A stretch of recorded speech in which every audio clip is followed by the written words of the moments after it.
Imaginez un vaste continent, riche de cultures millénaires, de royaumes puissants et de routes commerciales qui s'étendent des déserts du Sahara aux forêts tropicales d'Afrique centrale.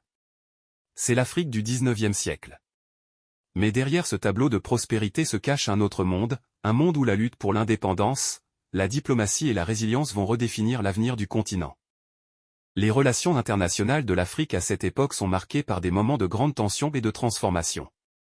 D'un côté, la colonisation européenne s'installe comme un tsunami.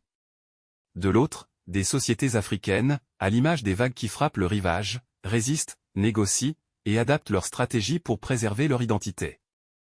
Aujourd'hui, on plonge dans cette histoire méconnue, mais essentielle. Au XIXe siècle, les puissances européennes, poussées par un désir insatiable de ressources et d'influence, se lancent dans une course effrénée pour diviser et conquérir l'Afrique.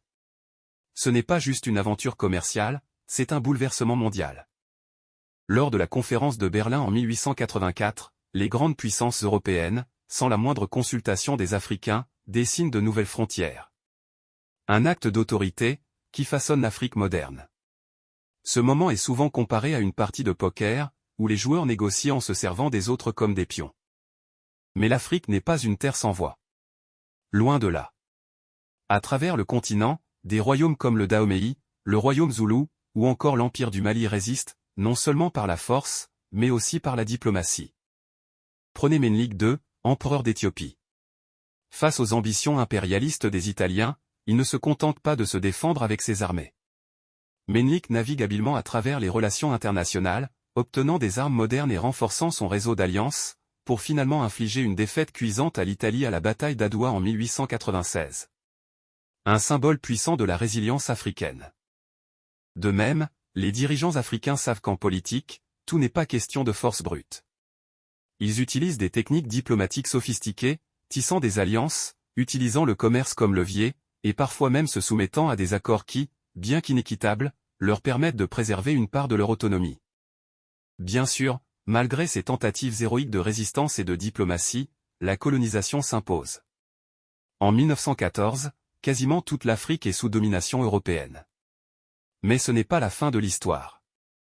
Cette époque de domination coloniale pose les bases d'une Afrique future marquée par la lutte pour l'indépendance, mais aussi par une dynamique de résistance subtile, des générations de jeunes Africains formés dans les écoles coloniales, des leaders qui comprennent les mécanismes du pouvoir et qui un jour, utiliseront ces connaissances pour récupérer leur liberté. Les relations internationales de l'Afrique au XIXe siècle sont un mélange complexe de colonisation brutale, mais aussi de résilience indomptable et de diplomatie ingénieuse. L'histoire n'est jamais écrite d'un seul côté. C'est à travers la lutte, l'adaptation et la négociation que l'Afrique s'est redéfinie et s'est préparée à affronter le XXe siècle. Alors, la prochaine fois que vous pensez à l'histoire de l'Afrique, rappelez-vous que ce n'est pas simplement une histoire de domination. C'est aussi une histoire de résistance, de résilience et de pouvoir diplomatique. Une histoire que nous devons continuer à raconter, à comprendre, et à célébrer. Écrit et réalisé par l'historien Mustapha Kaba. Si cette vidéo vous a inspiré, n'oubliez pas de vous abonner pour en apprendre davantage sur l'histoire complexe et fascinante de l'Afrique. À très bientôt.